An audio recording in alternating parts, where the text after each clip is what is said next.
Welcome to Wildly Wealthy Life, the show that's all about exploring the different paths to a life of freedom and fulfillment and how that ripples through your personal life, family life, and to the community. Join husband and wife power couple Lee and Kat Hughes as they share people's stories from different backgrounds and lifestyles about what it means to live a life well lived.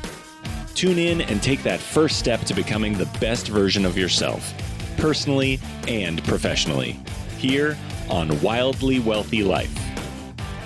Welcome to the first episode of the Wildly Wealthy Life podcast. My name is Kat, and over here to my right is my husband and my co-host, Lee Hughes.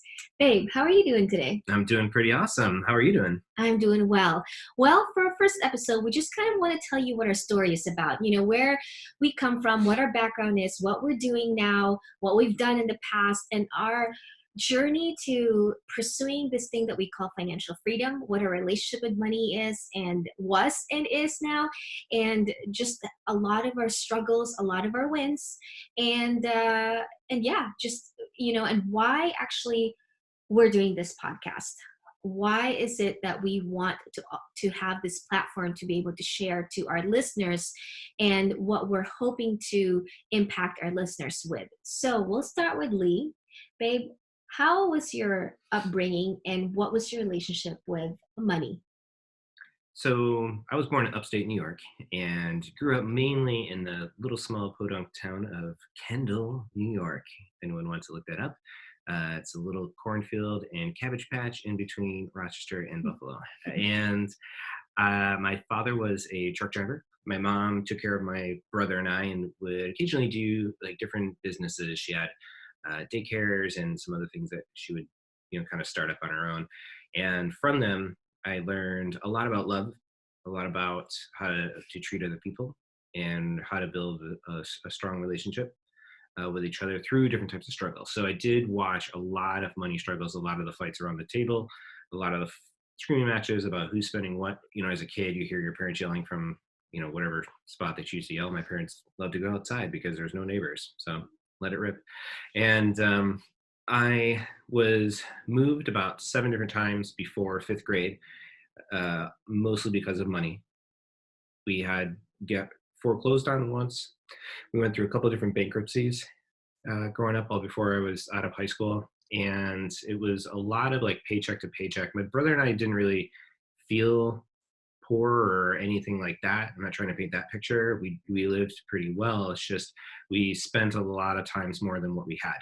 And we had some different examples of money from both my parents, my brother and I, and we walked away with different learning and different understandings of what money was. I tried to watch and observe and not pick up a lot of the habits, but by the time I finished high school, I had about $7,000 in credit card debt. I had roughly a 550, maybe a 560 credit score, behind on a couple of payments, and somehow was able to get a car loan, which added to that. And then on top of my school loans and whatnot, it wasn't a very good setup for success. Yeah. Not a good setup for success at all. And then I somehow in the middle of all that was able to partner with 2 amazing people, Barbara and Ron Kaiser at the time. And I was able to get a karate studio up and running. Probably one of the biggest highlights of my life was just the students and the family that I really created out there. So shout out to all the Ericata students out there maybe listening. And you guys were huge, and still are a huge part of my life and growing up and whatnot. And through that, I, learned a lot about the business side of things, proper ways to spend money. I didn't really grasp it a whole lot, but I definitely had a lot different examples from my business partners in that business sense than like family budgets and family spending. So I decided to leave the karate studio because my debts and income were becoming pretty ridiculous, and I wanted to get into a situation where I could just pay, try to pay off some of this debt and whatnot. So I worked at a place for a year doing business counseling for people and helping them find grants and loans to help their businesses grow. All the while, all my bad habits were still in place. So I was going out to eat every single day, spending money on ridiculous things. And then about a year later, I decided, you know what, I've had enough of California. My parents had since separated. My brother left to the military, and I was just kind of done with New York. So I traded in pine trees for palm trees and moved to LA, which is such a good idea when you have no money. So amazing. The best idea ever is to move to one of the most expensive cities in America when you don't have money. 100%. And landed in LA, thankfully, an angel named Chris Chenzi, who's one of my cousins and loving family members, allowed me to stay with her for 3 weeks, roughly, and helped float me for my down payment and first month's rent as I try to move out of her home to get on my own feet and get moving with things, which I did eventually, but it was a struggle. But you got on your feet, boom, boom, boom, boom, boom, boom, boom, get up, you made it happen. Sorry, I had to put that in there. Okay. Yeah, no worries. But yeah, that's pretty much what brought me up to California. And that was kind of the beginning of the end, because I started getting into a lot more debt trouble with Los Angeles, with just the higher cost of everything, and finding this lovely woman who I was trying to like impress and spend money on. But I think we're going to get that in a minute, because I would love to hand this over to my lovely wife, Kat, to hear her story and her relationship with money and how she made it out to California. All right. So, wow, that was awesome, babe. I really love hearing your story again, even though I know about it already. I think that it's always good to remind ourselves, like how we were brought up, where we came from, and all that stuff. So for me, I actually grew up. I was born and raised in the Philippines. Hey, BB8, if you can't see, watch our YouTube channel. BB8 mug is coming your way. Anyway, I grew up and was raised in the Philippines. Lovely town of Bacolod City, Negros Occidental. Yep, it's a beautiful place. Really small town.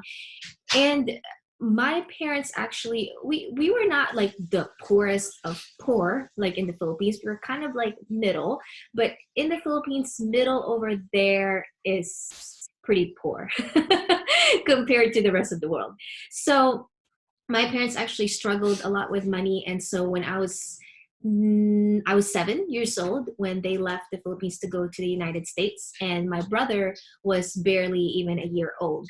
And so you could imagine a father and a mother's struggle to have to leave their children behind so that they could go look for a better lifestyle, a better work that could give them better income to send home to the Philippines. I was left in the care of my grandmother, my grandfather, my 3 aunts, my 2 uncles, and then me and my brother grew up with them. It's amazing. I had a really awesome childhood with them. But before that, when my parents were there, I always saw them fight. Same thing, like crazy fights. I saw dishes flying across the room. I saw a hole in the wall because my father punched through the wall.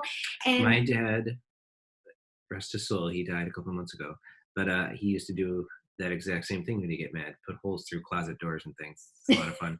But that's how I learned how to be a handyman in some regards. Okay, sorry to interrupt. Keep going. So I guess it must be a thing, holes through the walls. Guys need to let their aggression out, and instead of maybe punching your wife, go punch the wall. So that's a good thing. So anyway, so I just saw all that stuff, and I didn't really know it back then. But then I think that as I grew older, I realized that a lot of it had to do with stressing over finances. Like money is such a big piece in every relationship. And when you don't get that right between 2 people, it could be a big factor for a relationship to not work. So anyway, fast forward a little bit. I went over to the States actually when I was in 2004. That was 2004 that I went to the States. I had just graduated college. And, when I got here, I decided I wanted to pursue dance, which again, same thing as Lee.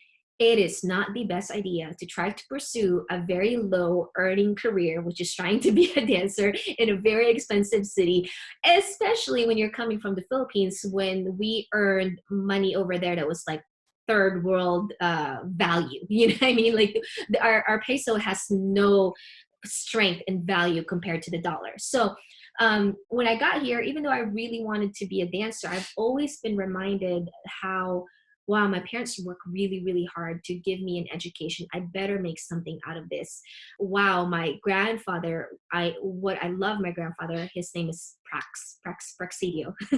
Very solid name. But he actually grew up not knowing how to read and write. And later on, I think it was in his later years, like closer to high school years, where he taught himself how to read and write. And he later on became a lawyer. And he was one of the really well-established lawyers in our town. Again, even with that being a lawyer, it didn't really make him a lot of money over there, because again, it's just different with the value of the money over there.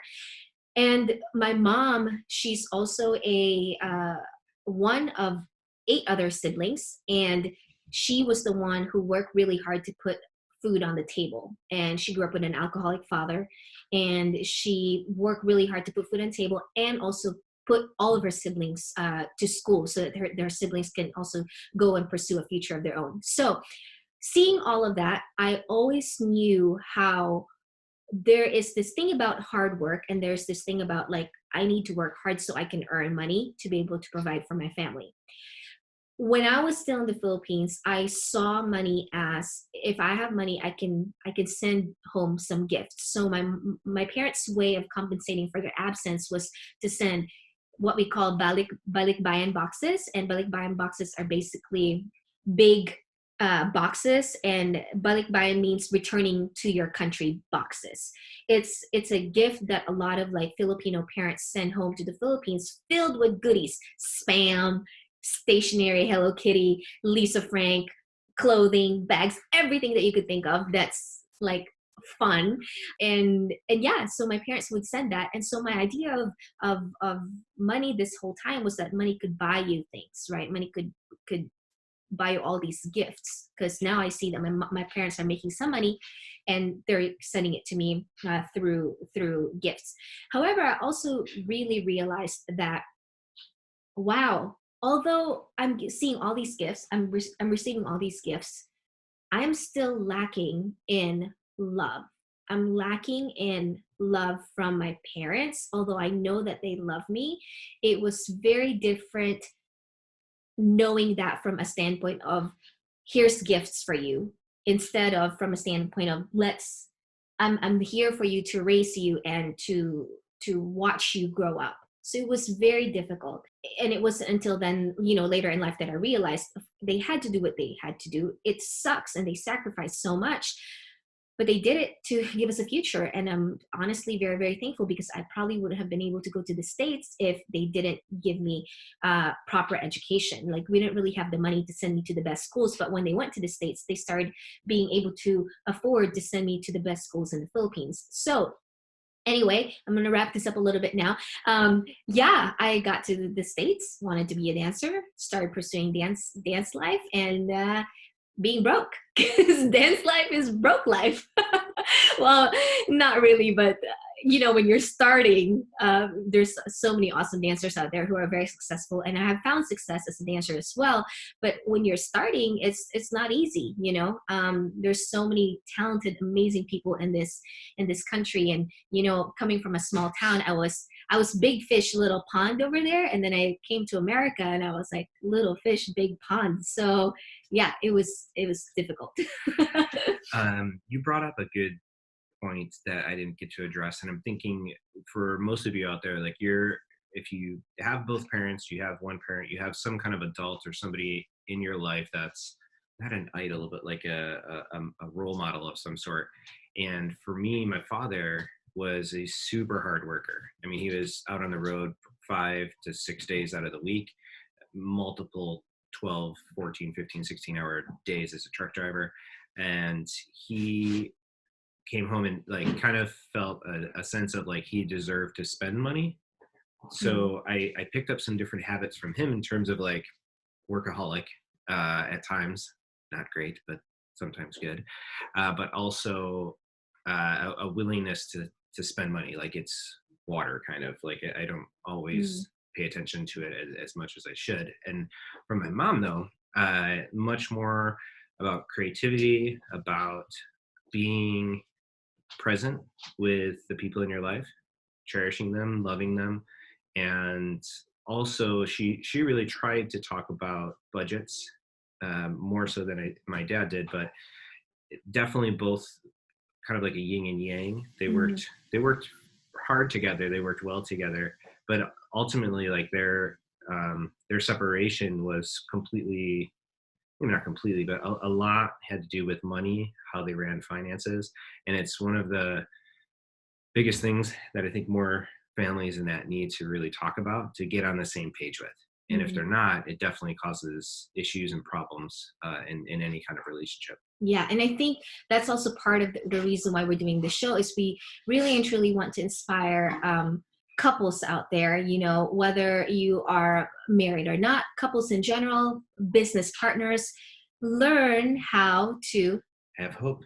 learn how to have hope. His shirt says, if you're just listening to this on the podcast and not seeing it on YouTube, his shirt says hope. No, but learn how to communicate each other regarding money and learn how to work with each other. And so that's kind of like one of the reasons why we started the show is to kind of inspire people how to do that and to show that it is possible.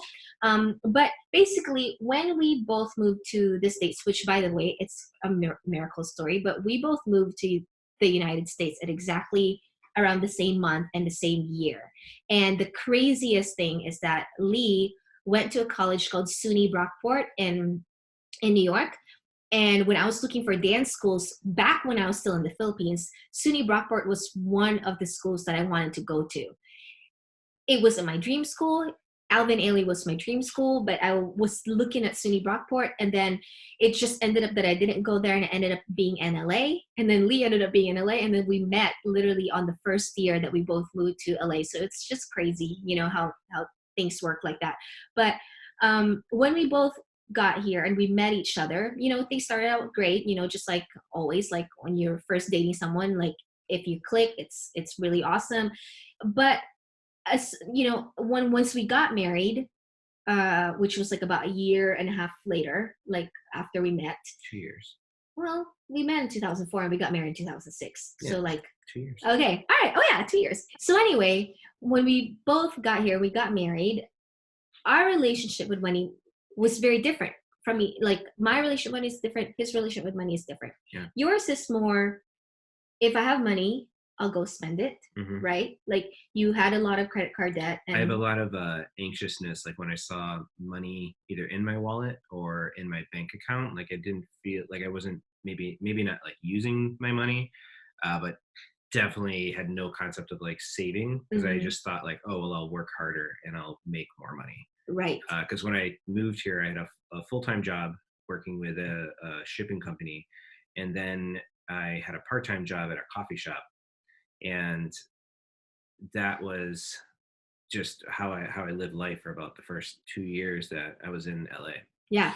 So then there's that. And then my relationship with money was more like I need to save, save, save, save, save, save, save. Like I just knew that like if I don't save, I will never be able to better my life because I knew that my parents tried to do that for myself. They tried to give me good education, but I also wanted to build a life where someday if I have kids, I don't want to like leave my kids so that I can go to a different country and work and send them money. No, I want to be there with my kids. And in general, I just really wanted to live a financially stress-free life.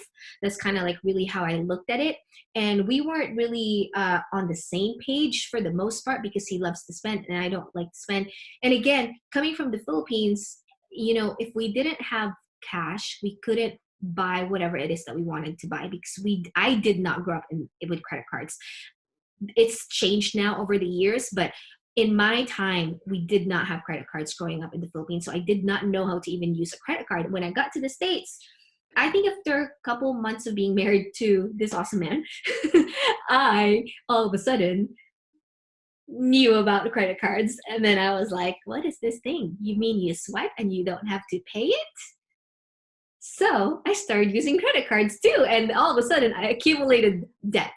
So now not only does he have debt, I also accumulated debt on my own. And then my car needed to be replaced. So I had to buy a car, and then Kat was doing a lot of auditions. So we ended up getting her, I don't even know how we got into that, but we ended up getting a Nissan Murano. And we leased it. Right. Oh, Leased goodness a gracious. brand new Nissan Murano, which second day, why don't you tell them what happened? Second day, because I'm a new driver, I've never driven my entire life. I've never driven in the Philippines, and I started learning how to drive at the age of 21 here in LA, and then got a completely brand new car. And then the second day, I was on a parking lot. I was in a parking lot, and at that time I didn't carry cash because I learned about credit cards, remember? So I was like, oh yeah, let me just use my credit cards everywhere. So I pulled into the parking lot of this garage, and I saw that you had to pay for parking. I should have known that because in LA you pay for parking everywhere. But again, I'm a newbie in LA still trying to learn, what it's like to live in LA. I pulled in and I said to the guy, I said, hey, do you accept credit card? And he said, no, I only accept cash. I said, oh darn, I don't have cash. And he's like, well, you have to leave. So I said, okay, fine, I'll leave. So I pulled into the parking lot. As after I pulled in, I literally just made a U-turn around the parking booth thing. And so as I made a U-turn, new driver me, I was like, no, that kind of looks really close. And then I heard it and I was like, what's that? Is that my car? Oh no, it's my car. As I still keep on going and still literally keep on doing the U-turn. I know it was so dumb, but she used a wall to turn a 4-door SUV in 90 degrees. It was very impressive, but we just left that scrape on the forever car, on the car. Yeah. But crazy Asian driver, that's me, and it's okay, just trying to live up to the stereotype. So it's fine. So I pulled out and I was so heartbroken because I was like, second day, this is my first car ever in my entire life, and I already put like crazy scrapes on it and dents. So anyway, let's move past that. Point of the story is that we were very different with the money, and then we actually started working together. Lee discovered a book by Dave Ramsey. I think it's Total Money Management or something like that. The Total Money Makeover by Dave Ramsey. Yes. And I am not a huge reader, but was able to get through that book in about 3 or 4 days. And I tried to put it in front of Kat to read for a while. Not that I was doing anything out of the book. I just really liked it, and I thought the ideas were really great. And then once, I forget how long it took, but Kat eventually picked it up, but she was already wanting to start a lot of the same things tools anyway. Yeah. And practices out of that book. And we started really aggressively looking at our budgets, cutting back, not being wasteful with our money. I tried to cut back on all my Saint Arbuck runs and different coffee shops and lunches, and really started trying to like bring my own food. Yeah. And that was a huge turning point for both of us. That I don't know if it was just that book or just the kind of combination of things where we just had the frustration. For myself, I remember having to go to my landlord once and asking for an extension of my rent, and it really did something to me on the inside, because I always thought if I needed money, I just needed to work harder to earn more. But I was really desperate and needed change and needed hope. Yeah. So basically we were able to really hunker down and hammer down, I guess, into the, hey, let's do this right. Because if we don't do this right, this is going to ruin us, because we're both very different in our perspective and approach to money. But we said, let's do this because our marriage is important. And if we're going to try to make it, we have to get this piece right. So we did. And that was, I believe 2008 was kind of like when, because we got married 2006, it took us about 2 years to like try to figure out like what we want to do with our money. And then 2008, we were like, let's finally freaking do this, man. Let's get rid of this debt. So 8, 9, 10, 11, 12, that's how much it took. That's how much time it took for us to literally get rid of all our credit card debts, consumer debts, car loans, and all that stuff. And we were debt free about, it's like about 80 grand, a little bit more than 80 grand was what we paid off. What really helped with that was I also opened a business with a partner, and that was such an amazing journey. My partner actually had the capital money for it. I did not have any capital money at all. All I had was hustle. Like I just knew how to hustle. It was an after school dance program business, but if for someone who thinks, oh, it's just an after school dance program, it's not just some after school dance program. Wow, that took a lot of work. I started by myself as the only teacher for the program, and I went to 5 schools, 1 school a day. And then by the next quarter, I was able to double that. And then literally by the end of its 5th year of operation, I was able to grow the 5 schools into 60 schools, the one teacher that was me into over 40 teachers. And I was able to, in the first year, give back the capital money that my partner put in. And by the second year, we were already profiting. And at some point, I was actually able to kind of be hands off a little bit. And then I still kept on pursuing my dance career. And at some point, I actually went to Korea for 4 months to work as a dancer while that business was still going on and existing and running. And I'm so thankful for all the amazing office staff that I was able to leave the business behind to, because they really ran it for me. But the most amazing thing about that is that, I put my hands to it, and at some point it became like a little almost passive for me, because I was still getting paid from that while I was getting paid also in my dance job. So we really worked very hard to pay off those debts, and then we decided to save for our home. And so we're going to give that story a little bit. Our house. Yeah, I want to go into mine also, because the hustle that my dad left me with really stuck with the job that I got. I was a assistant director at a private art school in the admissions department, and was helping students find their path. And I really, really latched onto that. It was super fun, still is super fun, seeing students come from all different backgrounds to come to LA to pursue their dreams. A lot of them, hopefully some of you guys are listening, love you guys, you guys are amazing, are making it. They have their own companies. They're moved from LA over to New York. They've been on like CNN or Latin CNN for different fashion things. Their work has appeared in Marvel movies. The list just goes on and on and on. And it's amazing seeing that transformation, and that kind of caught fire. But then I just had a crazy work ethic and was able to get myself in position where I was able to get promoted, and then promoted, and then promoted. So I had a couple different times where my salary doubled. Yeah. And that was something I never really understood. And from 2007 to 2010, 2011, in that 3-4 year time frame, I was able to work our way up to about 6-figure income. So yeah, you went from 60 to 120, but actually you did it. You actually went from 40. You started there. In that time frame, you're able to grow your salary from 40 to 120. And we're not sharing this because we're bragging. It's important to understand that when you put a lot of effort into your workplace, and you show that you're 100% in, and your work ethic is skyrocket off the roof. And I know there's situations out there where your work ethic is amazing and still people step on you and whatnot. There's always different situations in every single workplace. But the difference with you too, babe, is that you were not afraid to ask for salary raises. I remember you're not afraid. You would go in and you would say, hey, like, if they give you a promotion. Yeah, pretty much when there was any kind of opportunity to do something extra. It wasn't necessarily asking for promotions. It was more about asking for the opportunity to prove myself. Right. And every opportunity that came my way, I really tried to do my best. I didn't always succeed 100%, but I definitely gave it my all. Yeah. And that time frame, I mean, I was at least 60 hours, a lot of times 80 hours a week. Yeah. We actually moved to an apartment that ended up being 2 blocks away from the school, and I would actually just walk to work, and which didn't really help my whole workaholic separation of church and state type thing. I was pretty much always at work or thinking about work and wanting to do more work and do different, presentations and workshops and all sorts of things. But it was something that I love, something that I really enjoy.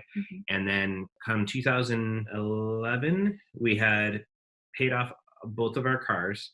All that money that was going in there, we were paying about $1,200, maybe $1,300 between insurances and both car payments. So we were doing that every single month. And pretty much the whole year of 2010, 2011, we were trying to pay double and everything that we could towards those payments to pay them off completely. So we had virtually an entire year of savings that came right at the perfect time to be able to afford a home. Yeah, so it was 2012 that we wanted to purchase a home, and 2012 was also the time that I had come back from my 4-month job in Korea. And so I got home, and we were able to save enough to buy our first home. It's a 3-bed, 2-bath home in Los Angeles, but it's a multi-unit property. And actually, the front house is more like a 4-bed, 2-bath because one of the rooms has already been the garage was converted into an extra bedroom. Yes. And then the back 2 units are mirrored side by side, like townhome style, 2-bedroom, 1.5-bath. So that was amazing. A little piece you missed is that right before we were hunting like crazy right up until you left for Korea for 4 months. Yes. And everything went on pause, and we left it up to God to really just take kind of the reins on the whole house situation. And we just kind of didn't give up, but we just were trusting that something was going to shift. And in that, I got a free trip actually 2 free trips to Korea. One to go visit Kat it was an amazing trip, 36 hours in the air. I was on the ground for 15. It's another story for another time. And then the last 8 days of your trip. Of my show. We went to Korea to go see the show. And then after that, we went to Japan together too. But all that was paid for by the company that hired me, Aerial Experience Productions, to do the dance job. It was more like an aerial job, actually. It was an aerialist for that show. So anyway, it's just so awesome, like how it all worked out, because we knew that we wanted to purchase a home, but then I ended up leaving. And then we said to ourselves, hey, you know what? When I come back, it's time. So let's go hunt this house down. And then we found this house. Literally, when we walked into this house. This is the first home, too, after that break. We came in, and I don't know if you felt this, but just the sense of peace, sense of belonging. Yeah. Hardwood floors, fireplace, multi-unit property. In North Hollywood, where all like the dance studios are. But basically, when we walked into this place, that's literally what we felt, was so much peace. We felt so much peace. And as soon as we walked into the place, we said, this is our house. It is our house. And so we got done with the open house, or with a visit into the house. And then we started the paperwork, found out that we had, there were 11 offers prior to our offer being put that day. So we were the 12th offer.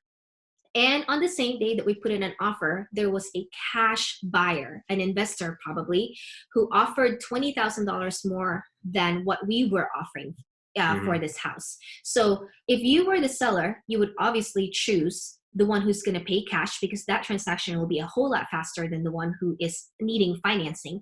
And you would also obviously choose someone who's paying $20,000 more. However, we believe that God reigns. And when there's something that needs to be done, God is going to make things move. So funny, on 9/11, we delivered a letter to the guy that I had written, just explaining like, hey, I'm from New York. This is kind of our dream home, everything that we've ever wanted.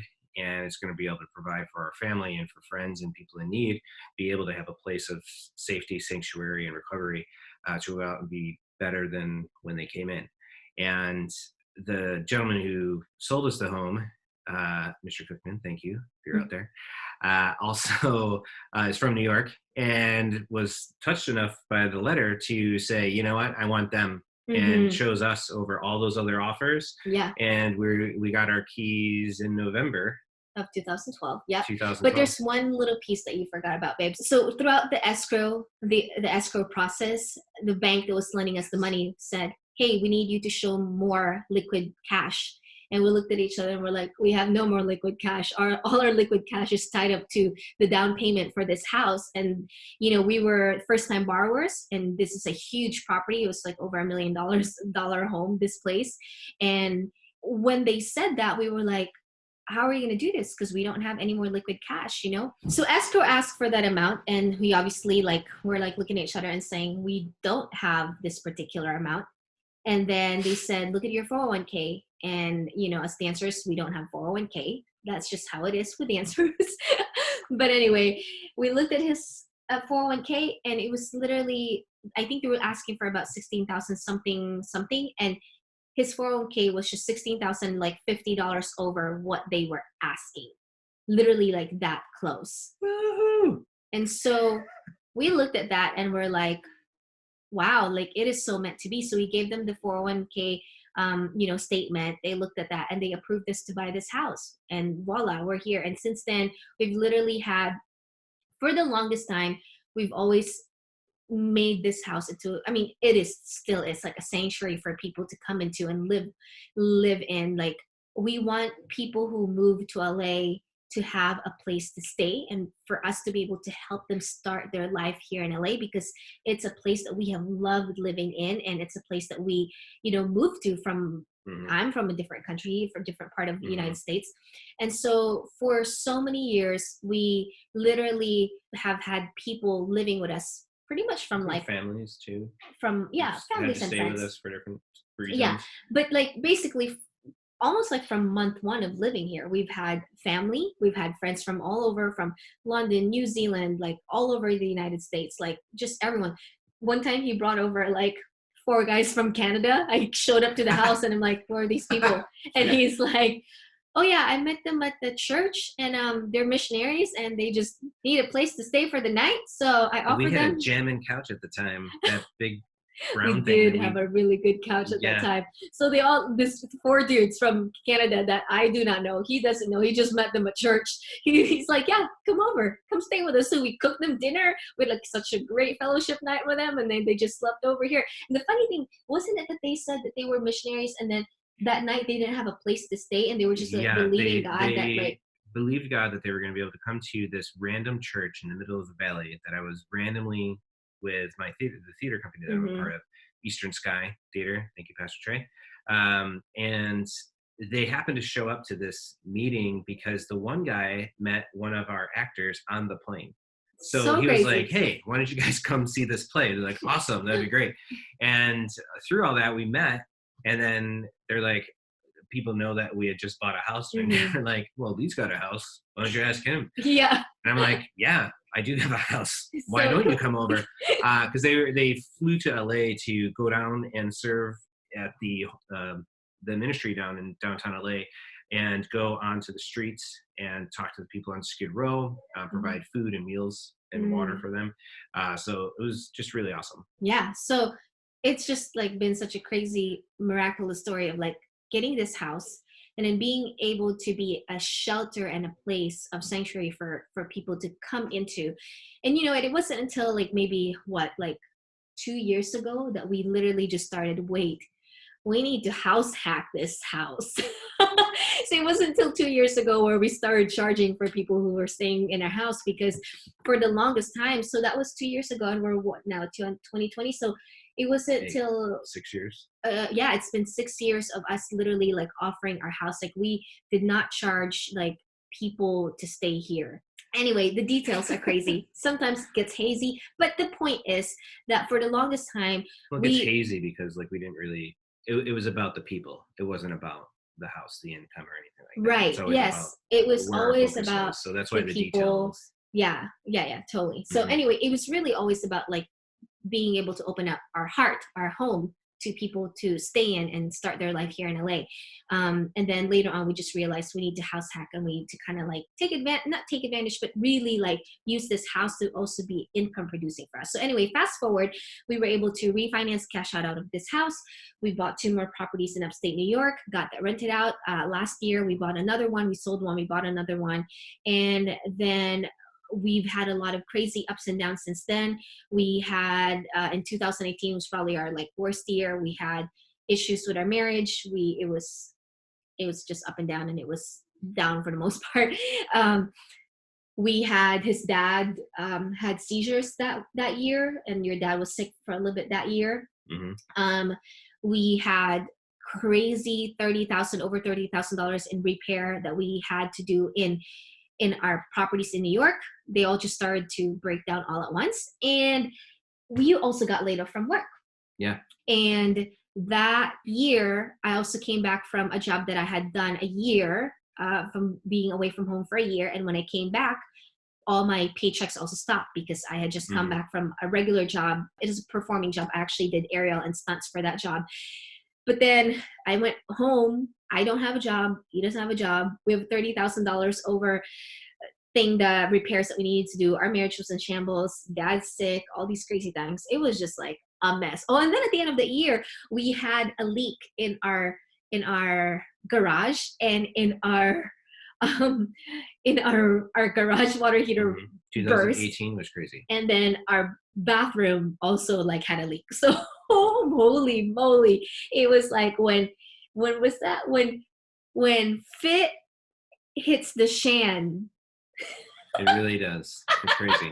But I out can of think that, about that. I think out of all of that, though, I mean, when I went home, I helped with a lot of the repairs and just learned a lot in just the time that I needed, to myself, but also different skill sets that I had to pick up and learn to help get this home passed by a certification process that happens in the city.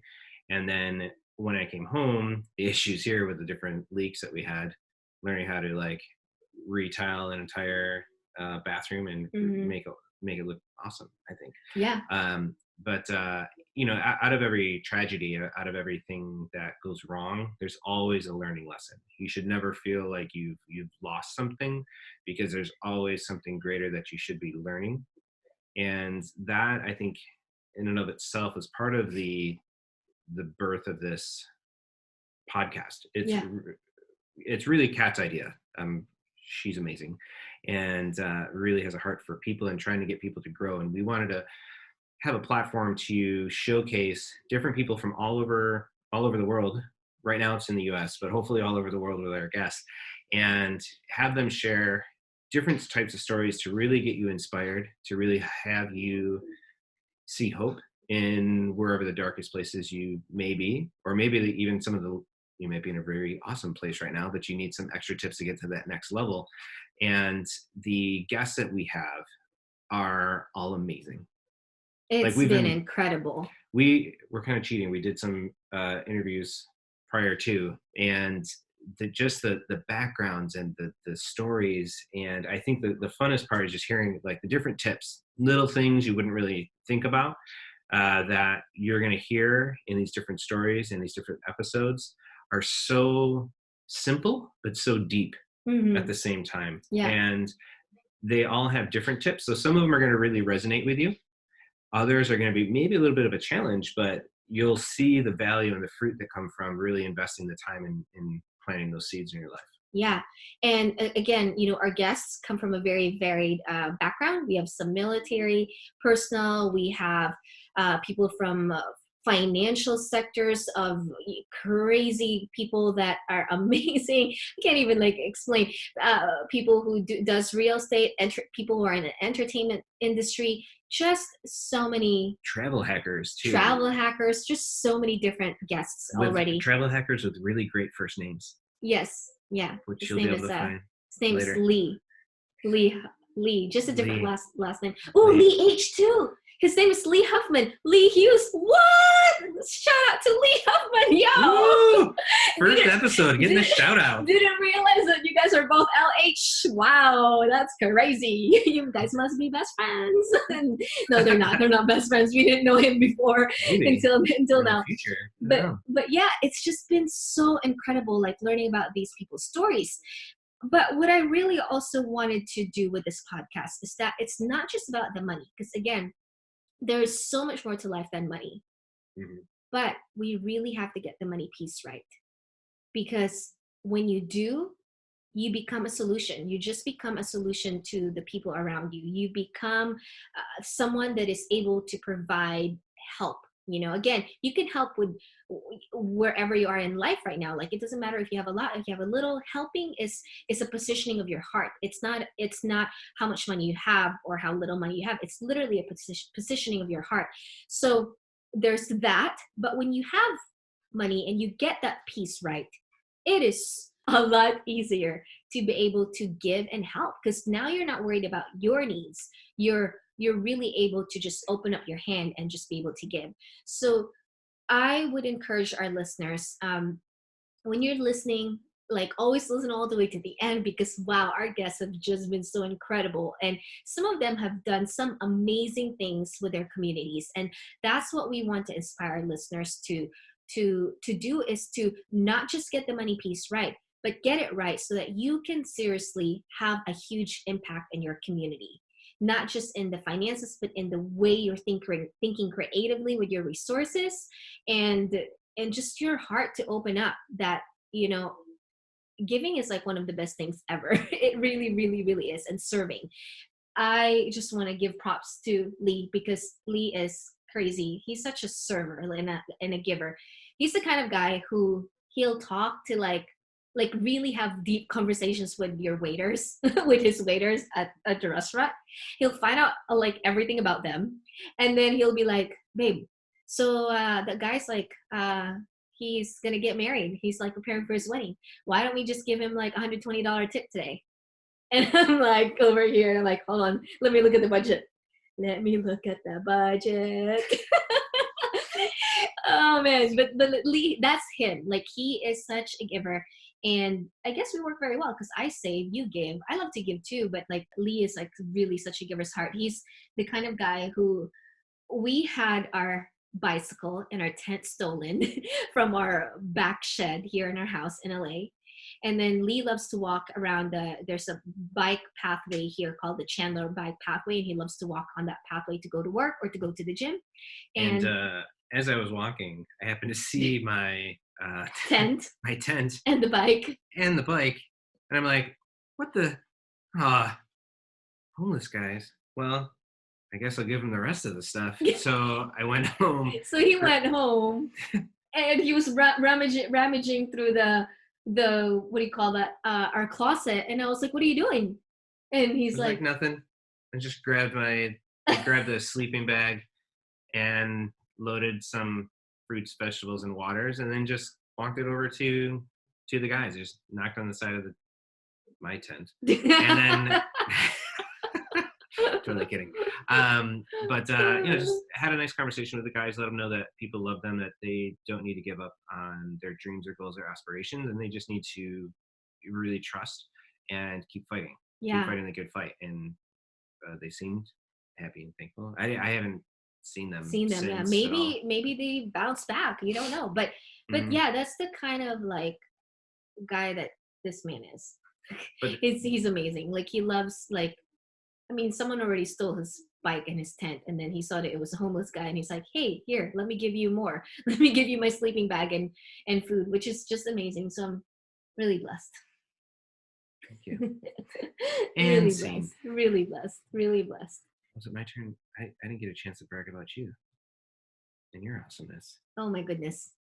Because this young lady, hi. And many of you that know her can attest, like, she's that kind of person you love and like despise or hate at the same time, because they're so loaded with like good points, and they always point out like how you could be better when you just want to sit on the couch and play video games, like myself. And she's over there doing push-ups and pull-ups on the side and saying, "Hey, what are you doing? Why don't you do something a little more useful with your life?" Oh my gosh! Wow, you're making me sound really but bossy. It's out of a loving place. And the people who've worked for you, the people who know you, they are in love with you because of how you make them feel. Because you make people feel like they're valued. You see the gold in everybody, and you really fight hard to pull that out of each and every single person that you come across. And that's where you get the inspiration for this, because you know, like, people and your friends that are hurting right now and going through it, and you're trying to find a way to fight for them.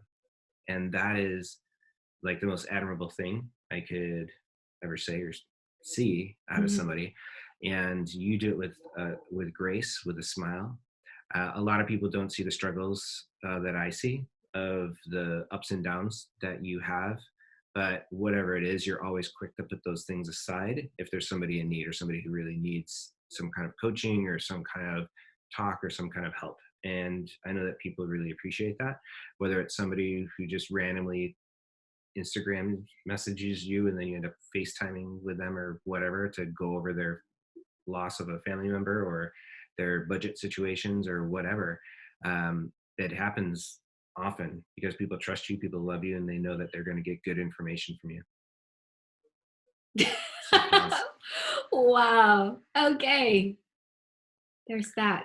There's that. So Thank as you. you listen to these episodes, there is a lot of fun magic Ooh. that you guys are going to find in just the relationships that the people that we talk to, that they foster with their friends, their community, with their family, things that they sacrifice, things that they have been blessed with and gained in their life. It's incredible. And most of these people have had this revolutionary change in like the last 5, maybe 10 years.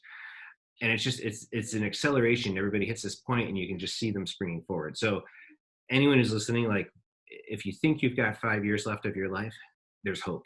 Like, Yeah. which is like a funny sentence to say, but it's really awesome and something that we've been seeing over and over and over again. And a lot of people, like, they have this big shift like within a year's time frame, and that's what we're really hoping to inspire you to do, is to take a couple steps, be brave, and really fight to have a wildly wealthy life.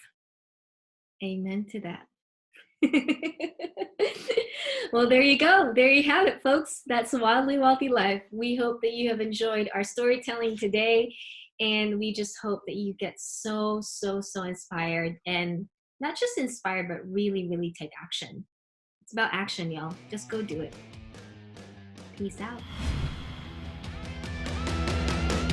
Thank you for tuning in to another episode of Wildly Wealthy Life. We hope that this episode has helped you take another step towards living fully, giving freely, and building a legacy that deeply impacts your community.